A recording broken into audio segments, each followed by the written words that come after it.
Okay, so we're diving into some really fascinating source material today. It presents this unique, almost mythological view of a contemporary public figure. We're looking at insights that call Donald Trump the new dawn, the cipher of the fox. Right. It's a very specific framing. Exactly. And our mission here is to sort of unpack what these sources actually mean when they call him a complex and dangerous cipher, or a player whose existence signals that the old rules are breaking down and the end of the cycle is near. It's definitely not your standard political analysis. No, not at all. This is really about a symbolic interpretation, looking at current events through that lens and, why that perspective might actually matter to you. So let's start there. This language, it's dense. They immediately call him the Dawn. What does that signify in this framework? Well, the sources explain that title, The Dawn, as being like a profane echo of the tree Monarch. The idea presented is that the general population, who they metaphorically call pawns in the zoo, they're yearning for some kind of true king, maybe a final boss. Mm-hmm. And they've sort of projected this desire onto Trump. Ah, okay. So he's not the source of the title, but a recipient of this projection. Precisely. He's presented as the earthly dawn of the pen, a powerful figure here in this world. But the sources are very clear. He is not the true divine dawn of the cosmos. Mm-hmm.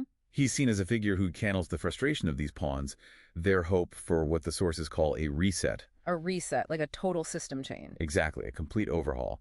And what's really insightful, I think, is how this view reframes popular support. It suggests it's less about specific policies and more about these deep societal anxieties, these hopes for fundamental change being like a subconscious driver. So he's reflecting that desire for a reset rather than being, a divine leader himself. That makes a certain kind of sense. But it sounds like there's another layer here because the sources then shift, don't they? They describe his true nature as the fox. Yes, indeed. And this is where the material gets particularly interesting. It connects the fox directly to the lore of St. Columba. They identify him as Crimthon, the sacred avatar of the trickster. The trickster archetype. Okay, Uh, like Loki or Coyote, Yeah. someone who breaks the rules. Exactly, that kind of figure. Cunning, unpredictable. A player who, according to these sources, fully understands the game, meaning the established system, politics, society, but he pointedly refuses to play by the rules.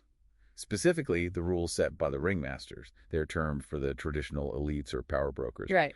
He seems to thrive on chaos, uses the elite's own strategies. Media spectacle is a big one, provoking emotional responses, building that cult of personality, but he uses them against them. So turning their own tools back on them. That's the idea.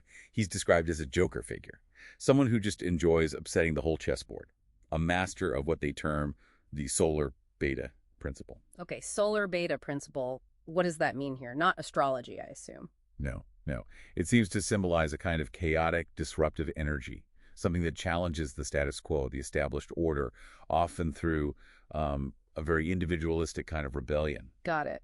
So this figure, this Joker King, embodies both the projected dawn and this inherent fox or trickster nature. That feels like, well, a pretty significant omen within this game. What do the sources suggest about the bigger picture implications? Connecting it all, yes, the sources definitely present his rise as a profound omen. They see it representing a schism, a deep split within the solar forces of the game itself. A split in the power structure. Essentially, yes, a breakdown in the dominant forces or the system's fabric. And again, they stress he's not the true final boss. He's more like a symptom of the game's terminal illness. A symptom, not the cause or Yeah. the cure. Right.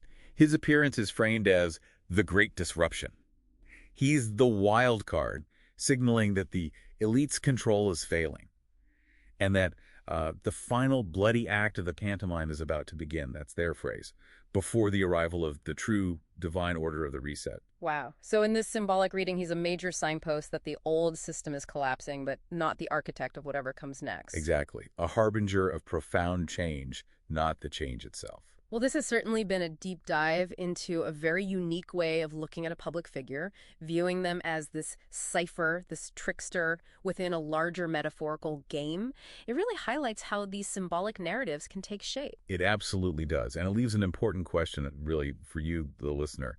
If we take these sources at their word, just for a moment, and accept that a figure like this Joker King signals the end game, well, what might that imply about the nature of the reset they talk about? And maybe more importantly, what role might you play in whatever new game emerges from it all?